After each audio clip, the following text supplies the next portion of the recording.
34 मुसाफिरों के साथ अगवा की गई प्राइवेट बस की गुत्थी आगरा पुलिस ने सुलझा ली है। आगरा पुलिस के मुताबिक इस वारदात का मास्टरमाइंड प्रदीप गुप्ता है, जो इटावा के आरटीओ डिपार्टमेंट में दलाल के तौर पर काम करता था। आगरा पुलिस ने प्रदीप गुप्ता को एक मुठभेड़ के बाद गिरफ्तार कर लिया, जबकि उसका सहयोगी यतेंद्र यादव फरार हो गया है। जख्मी हालात में प्रदीप गुप्ता को आगरा एसएन मेडिकल कॉलेज में भर्ती करवाया गया है, जहां पुलिस की एक टीम ने उससे पूछताछ की है। देखिए, कल की बस हाईजैक मामले में पूरी छानबीन के उपरांत ये ज्ञात हो गया था कि इस पूरी घटना का मास्टरमाइंड प्रदीप गुप्ता, जो कि बेसिकली जयपुर का रहने वाला है, परंतु इटावा में आरटीओ के कार्यालय में एजेंट और दलाल के तौर पे काम करता था, और इसलिए उसकी गिरफ्तारी और उसके सहयोगियों की गिरफ्तारी के लिए एसपी सिटी, एसपी वेस्ट के नेतृत्व में हमने टीमें बनाई थी। कुल 5 टीमें फिरोज़ाबाद, इटावा, मैनपुरी और बाह के इलाके में इस अपराधियों को गिरफ्तार करने में लगी हुई थी। आज सुबह हमारी टीम को सफलता हाथ लगी है। मेन मास्टरमाइंड प्रदीप गुप्ता और उसके साथी यतेंद्र यादव के साथ पुलिस की टीम की मुठभेड़ हुई। इसमें प्रदीप गुप्ता मेन मास्टरमाइंड घायल हुआ, उसको इलाज के लिए भेज दिया गया है। दूसरा अभियुक्त फरार हो गया है, जिसकी गिरफ्तारी के लिए टीम लगी हुई है।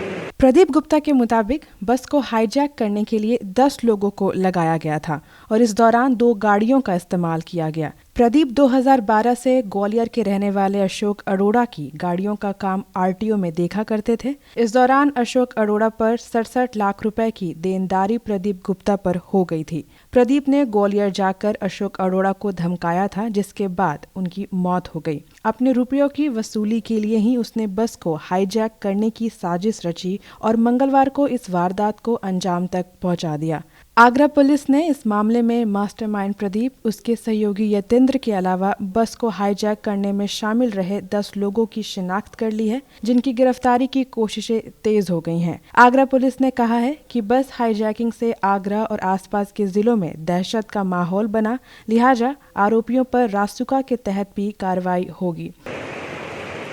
प्रदीप गुप्ता, जो इटावा के आरटीओ ऑफिस में एजेंट के तौर पे काम करता था, वर्ष 2018 में वहाँ से फर्जी आरटीओ और फर्जी डॉक्यूमेंट्स के आधार पर मुकदमे लिखे गए और वो जेल गया था।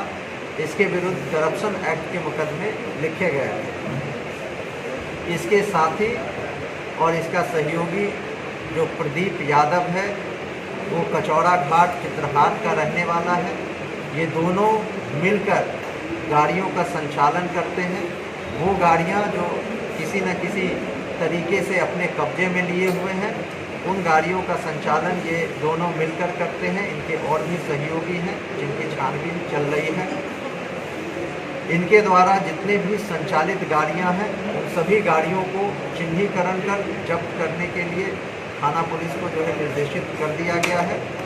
इस प्रकार की सेंसेशनल और दुस्साहसिक घटना, जिससे न केवल आगरा बल्कि आसपास के समस्त जनपदों में भय का माहौल था, इन सभी अभियुक्तों पर कठोर कार्रवाई करने के निर्देश दिए गए हैं।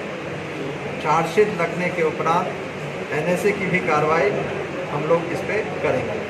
इस बस का loan Shriram transport finance company से हुआ था, लेकिन 2018 में लोन सेटल हो गया था। गो न्यूज को भेजी गई चिट्ठी में श्रीराम ट्रांसपोर्ट फाइनेंस कंपनी ने कहा है कि गाड़ी संख्या UP 75M3516 का लोन कंपनी की ग्वालियर शाखा से हुआ था, लेकिन यह लोन 2018 में सेटल हो गया था। कंपनी ने इस बारे में आगरा पुलिस को भी इत्तला दी है।